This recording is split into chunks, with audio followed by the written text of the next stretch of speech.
Muitos dos que iam ter com Cristo em busca de auxílio haviam trazido sobre si a enfermidade. Todavia, ele não se recusava a curá-los. E quando a virtude que dele provinha penetrava nessas pessoas, elas experimentavam a convicção do pecado, e muitos eram curados de sua enfermidade espiritual, bem como da doença física. Entre esses estava o paralítico de Cafarnaum. Como leproso, esse paralítico perdera toda esperança de restabelecimento. Sua doença era o resultado de uma vida pecaminosa, e seus sofrimentos eram amargurados pelo remorso. Em vão apelara para os fariseus e os doutores em busca de alívio. Pronunciaram incurável o seu mal. Declararam que havia de morrer sob a ira de Deus. O paralítico imergira no desespero. Ouviu então contar as obras de Jesus. Outros, tão pecadores e desamparados como ele, haviam sido curados, e foi animado a crer que também ele o poderia ser, se fosse levado ao Salvador. Sua esperança quase se desvaneceu ao lembrar-se da causa de seu mal. Todavia não podia rejeitar a possibilidade da cura. Seu grande desejo era o alívio do grande fardo do pecado. Ansiava ver a Jesus e receber a certeza do perdão e a paz com o céu. Então estaria contente de viver ou morrer segundo a vontade de Deus. Não havia tempo a perder. Sua carne consumida já apresentava indícios de morte. Suplicou aos amigos que o conduzissem em seu leito a Jesus, o que empreenderam satisfeitos. Tão compacta era, porém, a multidão que se aglomerara dentro e em volta da casa em que estava o Salvador, que era impossível ao doente e seus amigos chegarem até ele, ou mesmo pôr-se-lhe ao alcance da voz. Jesus estava ensinando na casa de Pedro. Segundo seu costume, os discípulos sentaram-se ao seu redor, e estavam ali assentados fariseus e doutores da lei que tinham vindo de todas as aldeias da Galileia, e da Judéia, e de Jerusalém. Lucas capítulo 5, versículo 17. Muitos deles tinham ido como espiões, buscando acusação contra Jesus. Além destes apinhava-se a promíscua multidão, os fervorosos, os reverentes, os curiosos e os incrédulos. Achavam-se representadas diferentes nacionalidades e todos os graus sociais, e a virtude do Senhor estava com ele para curar. Lucas capítulo 5, versículo 17. O espírito de vida pairava sobre a assembleia, mas os fariseus e os doutores não lhe discerniam a presença. Não experimentavam nenhum sentimento de necessidade, e a cura não era para eles. Encheu de bens os famintos, despediu vazios os ricos. Lucas capítulo 1, versículo 53. Repetidamente procuraram os condutores do paralítico forçar caminho por entre a multidão, mas nulos eram seus esforços. O doente olhava em redor com inexprimível angústia. Como poderia ele abandonar a esperança quando tão perto estava o anelado auxílio? Por sugestão sua, os amigos o suspenderam para o telhado da casa e, abrindo o teto, baixaram ele aos pés de Jesus. O discurso foi interrompido. O Salvador contemplou a dolorosa fisionomia e viu os olhos súplices nele cravados. Bem conhecia ele o anelo daquela alma oprimida. Fora Cristo quem lhe infundira convicção à consciência quando ele ainda se achava na própria casa. Quando se arrependera de seus pecados e crera no poder de Jesus para restaurá-lo, a misericórdia do Salvador lhe abençoara o coração. Jesus observava o desenvolver-se no primeiro tênue raio de fé a convicção de que ele era o único auxílio do pecador, e a vira se fortalecer a cada esforço por chegar à sua presença. Fora Cristo que atraíra o sofredor a si. Agora, em palavras que soavam qual música aos ouvidos atentos do enfermo, o Salvador disse: Filho, tem bom ânimo, perdoados te são os teus pecados. Mateus capítulo 9, versículo 2. O peso da culpa cai da alma do doente. Não pode duvidar. As palavras de Cristo revelam seu poder de ler o coração. Quem pode negar seu poder de perdoar pecados? A esperança toma o lugar do desespero, e a alegria do opressivo acabrunhamento. Desaparece o sofrimento físico do homem, e todo o seu ser se acha transformado. Sem mais nada pedir, repousa em tranquilo silêncio, demasiado feliz para falar. Com a respiração suspensa de interessados que estavam, Muitos observavam cada gesto nesse estranho acontecimento. Muitos sentiam que as palavras de Cristo eram um convite para eles mesmos. Não eram eles enfermos da alma por causa do pecado. Não estavam ansiosos de ser libertados desse fardo. Mas os fariseus, receosos de perder a influência para com o povo, diziam em seu coração: por que diz este assim blasfêmias? Quem pode perdoar pecados, senão Deus? Marcos capítulo 2, versículo 7. Fixando neles o olhar, sob o qual se intimidaram e retrocederam, Jesus disse: por que pensais mal em vosso coração? Pois o que é mais fácil? Dizer ao paralítico: perdoados te são os teus pecados, ou levanta-te e anda? Ora, para que saibais que o Filho do Homem tem na terra autoridade para perdoar pecados, disse ele voltando-se para o paralítico: levanta-te, toma a tua cama e vai para a tua casa. Mateus capítulo 9, versículos 4 e 6. Então aquele que havia sido levado num leito a Jesus pôs-se de pé com a elasticidade e a força de um jovem.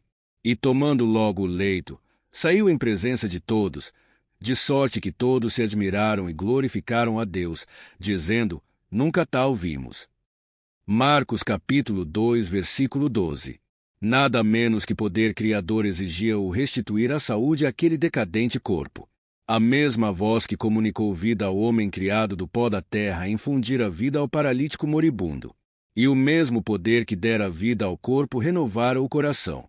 Aquele que, na criação, falou, e tudo se fez, que mandou, e logo tudo apareceu. Salmos capítulo 33, versículo 9. Comunicar a vida à alma morta em ofensas e pecados. A cura do corpo era uma evidência do poder que renovara o coração. Cristo mandou que o paralítico se erguesse e andasse, para que saibais, disse ele, que o Filho do Homem tem na terra autoridade para perdoar pecados. Mateus capítulo 9, versículo 6. O paralítico encontrou em Cristo tanto a cura da alma como a do corpo.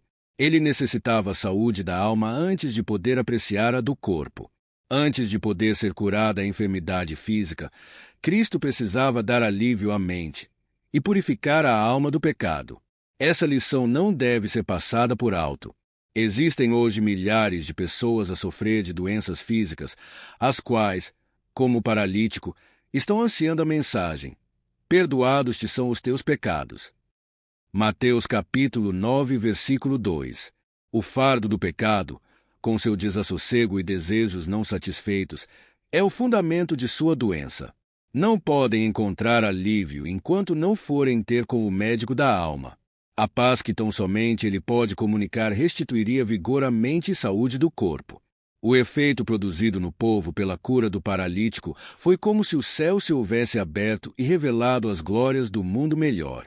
Ao passar por entre a multidão, o homem que tinha sido curado bendizendo a Deus a cada passo e levando sua carga como se fossem penas, o povo recuava para lhe dar passagem e fitava com fisionomia cheia de respeito, murmurando suavemente entre si: hoje vimos prodígios. Lucas capítulo 5, versículo 26. Grande regozijo houve na casa do paralítico quando ele voltou para a família, levando com facilidade o leito em que fora penosamente conduzido dentre eles pouco antes. Reuniram-se ao seu redor com lágrimas de alegria, mal ousando crer no que seus olhos viam. Ele ali estava no pleno vigor da varonilidade. Aqueles braços que antes estavam sem vida, achavam-se agora prontos a obedecer-lhe à vontade. A carne antes encolhida e arroxeada era agora fresca e rosada. Ele caminhava com passo firme e desembaraçado. Alegria e esperança achavam-se impressos em cada traço de seu rosto, e uma expressão de pureza e paz havia tomado o lugar dos vestígios do pecado e do sofrimento.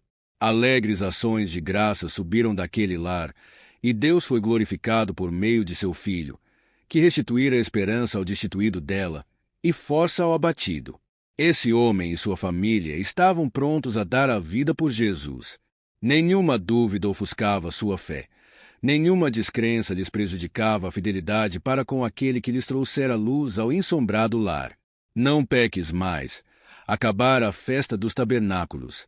Os sacerdotes e rabis em Jerusalém haviam sido logrados em suas tramas contra Jesus, e ao cair da noite cada um foi para sua casa. Porém Jesus foi para o Monte das Oliveiras. João capítulo 7, versículo 53 e capítulo 8, versículo 1. Fugindo à agitação e confusão da cidade, às turbas ansiosas e aos traiçoeiros rabis, Jesus desviou-se para o sossego dos bosques das oliveiras, onde podia estar a sós com Deus. De manhã cedo, porém, voltou ao templo e, ajuntando-se o povo em torno dele, sentou-se e pôs-se a ensinar. Foi logo interrompido. Um grupo de fariseus e escribas aproximou-se dele, arrastando consigo uma mulher possuída de terror, a quem, com veemência e dureza, acusavam de haver violado o 7º mandamento. Empurrando-a para a presença de Jesus, disseram, com hipócrita manifestação de respeito: Mestre, esta mulher foi apanhada, no próprio ato, adulterando, e, na lei, nos mandou Moisés que as tais sejam apedrejadas. Tu, pois, que dizes? João capítulo 8, versículos 4 e 5. Sua fingida reverência encobria uma trama astutamente urdida para sua ruína. Se Jesus absolvesse a mulher, seria acusado de desprezar a lei de Moisés. Se a declarasse digna de morte, poderia ser acusado aos romanos como alguém que pretendia autoridade que unicamente a eles pertencia. Jesus contemplou a cena, a trêmula vítima em sua vergonha, a fisionomia dura dos dignitários, destituídos de simples piedade humana. Seu espírito de imaculada pureza como que recuou do espetáculo. Sem dar nenhum sinal de haver ouvido a pergunta, curvou-se, fixando os olhos no chão, pôs-se a escrever na areia. Impacientes com sua demora e aparente indiferença, os acusadores aproximaram-se mais, insistindo em lhe chamar a atenção para o assunto. Mas, quando seus olhos, seguindo os de Jesus, caíram no chão a seus pés, suas vozes emudeceram. Ali, traçados diante deles, achavam-se os criminosos segredos da vida de cada um. Erguendo-se e fixando os olhos nos astuciosos anciãos, Jesus disse: Aquele que dentre vós está sem pecado seja o primeiro que atire pedra contra ela. João capítulo 8, versículo 7. E, inclinando-se, continuou a escrever. Ele não pusera de lado a lei mosaica, nem desrespeitara a autoridade romana. Os acusadores foram derrotados. Agora, havendo-lhes sido arrancadas as vestes de pretendida santidade, ali estavam, culpados e condenados, em presença da infinita pureza. Tremendo, não fosse a oculta iniquidade de sua vida exposta perante a multidão, cabisbaixos, retiraram-se furtivamente, deixando sua vítima com o compassivo Salvador. Jesus ergueu-se, olhando para a mulher, disse: Onde estão aqueles teus acusadores? Ninguém te condenou? E ela disse: Ninguém, Senhor. E disse-lhe Jesus: Nem eu também te condeno. Vai-te e não peques mais. João capítulo 8, versículos 10 e 11. A mulher estivera diante de Jesus toda encolhida de temor. Suas palavras: Aquele que dentre vós está sem pecado seja o primeiro que atire pedra contra ela. João capítulo 8, versículo 7. Soaram-lhe aos ouvidos como uma sentença de morte. Ela não ousava erguer os olhos para o rosto do Salvador, mas esperava em silêncio sua condenação. Com espanto viu os acusadores retirarem-se mudos e confundidos. Então, chegaram-lhe ao ouvido aquelas palavras de esperança: Nem eu também te condeno. Vai-te e não peques mais. João capítulo 8, versículo 11. Enterneceu-se o coração e, atirando-se aos pés de Jesus, soluçou seu reconhecido amor e com amargo pranto confessou seus pecados. Isso foi para ela o começo de uma nova vida, uma vida de pureza e paz, devotada a Deus. No reerguimento dessa alma caída, Jesus realizou um milagre maior do que na cura da mais terrível doença. Curou a doença espiritual que produz morte eterna. Esta arrependida mulher tornou-se um de seus mais firmes seguidores. Com abnegado amor e devoção, mostrou seu reconhecimento pela perdoadora misericórdia de Jesus. Para essa desviada mulher não tinha o mundo senão desprezo e zombaria, Mas aquele que é sem pecado compadeceu-se de sua fraqueza e estendeu-lhe ajudadora a mão. Enquanto os fariseus hipócritas acusavam, Jesus mandou-lhe: vai-te e não peques mais. Jesus conhece as circunstâncias de toda pessoa. Quanto maior a culpa do pecador, tanto mais necessita ele do Salvador. Seu coração de divino amor e simpatia é atraído acima de tudo para aquele que se acha mais desesperadoramente enredado nos laços do inimigo. Com o próprio sangue assinou ele a carta de emancipação da raça humana.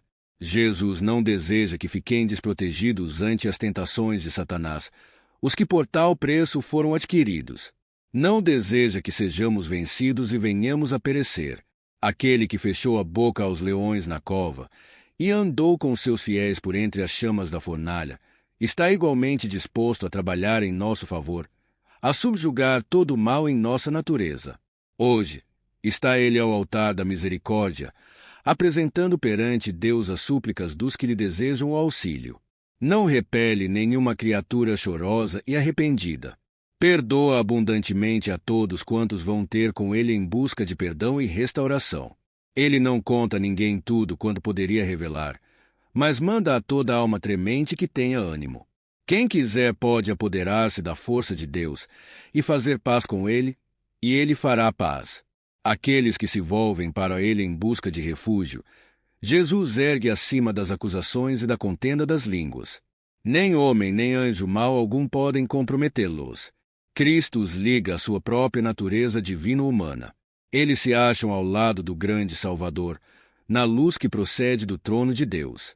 O sangue de Jesus purifica de todo pecado. 1 João capítulo 1, versículo 7. Quem intentará acusação contra os escolhidos de Deus? É Deus quem os justifica. Quem os condenará? Pois é Cristo quem morreu antes, quem ressuscitou dentre os mortos, o qual está à direita de Deus, e também intercede por nós. Romanos capítulo 8, versículos 33 e 34. Sob os ventos e as ondas, e sobre homens possessos de demônios, mostrou Cristo que tinha absoluto poder. Aquele que fez emudecer a tempestade e acalmou o revoltoso mar, comunicou paz a espíritos enlouquecidos e subjugados por Satanás. Na sinagoga de Cafarnaum, estava Jesus falando sobre sua missão de libertar os escravos do pecado. Foi interrompido por um urro de terror. Um louco precipitou-se para a frente, por entre o povo, gritando: Ah, que temos nós contigo, Jesus Nazareno? Vieste destruir-nos. Bem sei quem és, o Santo de Deus. Marcos capítulo 1, versículo 24. Jesus repreendeu o demônio, dizendo: Cala-te e sai dele. E o demônio, lançando por terra no meio do povo, saiu dele, sem lhe fazer mal. Lucas capítulo 4, versículo 35. A causa da aflição desse homem se achava também em sua própria vida. Fora fascinado pelos prazeres do pecado e pensara tornar a vida um grande carnaval. A intemperança e a frivolidade perverteram os nobres atributos de sua natureza, e Satanás tomou inteira posse dele. O remorso veio muito tarde, quando ele teria sacrificado riqueza e prazer para reconquistar sua perdida varonilidade. Tinha se tornado impotente nas garras do maligno. Na presença do Salvador foi despertado para ansiar a liberdade, mas o demônio resistia ao poder de Cristo. Quando o homem tentava apelar para Jesus em busca de socorro, o mau espírito pôs nos lábios as palavras, e ele gritou em angústia de temor. O endemoniado compreendeu em parte achar-se em presença daquele que o podia pôr em liberdade, mas quando tentou colocar-se ao alcance daquela poderosa mão, outra vontade o segurou. As palavras de outro foram por ele proferidas. Foi terrível o combate entre o poder de Satanás e seu desejo de libertação. Parecia que o torturado homem devesse perder a vida na luta com o inimigo que fora a ruína de sua varonilidade. Mas o Salvador falou com autoridade e pôs livre o cativo. O homem que estivera possesso achava-se perante o povo maravilhado, na liberdade da posse de si mesmo.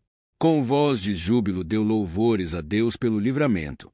Os olhos que, ainda há pouco, fulguravam com o brilho da loucura, cintilavam agora de inteligência, e nadavam em lágrimas de reconhecimento. O povo emudecera de pasmo. Assim que recuperaram a palavra, exclamavam uns para os outros: Que é isto? Que nova doutrina é esta? Pois com autoridade ordena aos espíritos imundos, e eles lhe obedecem. Marcos capítulo 1, versículo 27. Hoje existem multidões tão verdadeiramente sob o poder dos maus espíritos como estava o endemoniado de Cafarnaum. Todos aqueles que voluntariamente se apartam dos mandamentos de Deus estão se colocando sob o domínio de Satanás. Muito homem brinca com o mal, julgando que o pode deixar quando lhe aprouver, mas é engodado mais e mais, até que se encontra dominado por uma vontade mais forte que a sua própria. Não pode escapar ao seu misterioso poder. Pecado secreto ou paixão dominante o pode reter cativo tão impotente como se achava o endemoniado de Cafarnaum. Todavia, sua condição não é desesperadora. Deus não domina nossa mente sem nosso consentimento, mas toda pessoa é livre para escolher o poder que deseja domine sobre ela. Ninguém caiu tão baixo, ninguém a tão vil, que não possa encontrar libertação em Cristo. O endemoniado, em lugar de oração, não podia proferir senão as palavras de Satanás. Porém, o silencioso apelo do seu coração foi ouvido. Nenhum grito de uma alma em necessidade, mesmo sem ser enunciado em palavras, será desatendido. Os que concordam em entrar em concerto com Deus não são deixados entregues ao poder de Satanás ou à enfermidade de sua própria natureza. Tirar-se-ia a presa ao valente, ou os presos justamente escapariam. Assim diz o Senhor: por certo que os presos se tirarão ao valente, e a presa do tirano escapará, porque eu contenderei com os que contendem contigo, e os teus filhos eu remirei. Isaías capítulo 49, versículos 24 e 25. Maravilhosa será a transformação operada naquele que, pela fé, abre a porta do coração ao Salvador. Meus irmãos, faço um apelo a você que está ouvindo essa mensagem. Por favor, leve essa mensagem ao conhecimento de sua família e de seus parentes. Peça a eles que estudem a Bíblia Sagrada em casa. Façam o culto familiar e se abstenham de alguns pecados acariciados que levam à morte do espírito. Deus, com o seu infinito e grandioso amor, quer que todos se salvem. Abandonem os pecados acariciados, confessando a Deus e abandonando a prática maligna. Se você acha que mais pessoas precisam ouvir esta mensagem de advertência, peço que compartilhe para todos seus familiares, parentes e amigos. Se inscreva nessa comunidade cristã. E se puder, faça um breve comentário, falando de que cidade e estado você está falando. E também se inclua a sua família nas nossas correntes de orações. Muito obrigado e fiquem na paz de Cristo Jesus.